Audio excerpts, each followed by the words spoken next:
Anji sampaikan amanah dari Putra Siregar, tersangka pengeroyokan untuk sahabat terutama istrinya.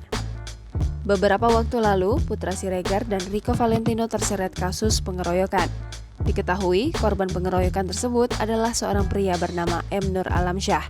Sebagai informasi, pelaku dan korban sempat terlibat perbincangan sebelum terjadi pemukulan di sebuah kafe. Sebelum melapor, Alamsyah telah memberikan somasi kepada Putra dan Rico. Namun diketahui somasi tersebut tidak diindahkan oleh kedua pelaku hingga berujung pada pelaporan kepolisian. Dikutip dari YouTube Seleb On Cam News pada Jumat 22 April 2022, sahabat Putra Anji Manji mengaku mendapat pesan dari bos PS Store. Anji menilai Putra Siregar merupakan sosok yang baik dan peduli dengan teman.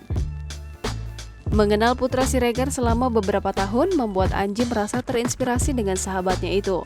Lebih lanjut, pelantun bersama bintang tersebut mengaku ingin mencontoh cara kerja Putra Siregar sebagai seorang pengusaha sukses. Pemilik nama lengkap Erdian Aji Prihartanto tersebut ingin Putra Siregar segera kembali bertemu dengannya dan orang-orang di sekitarnya.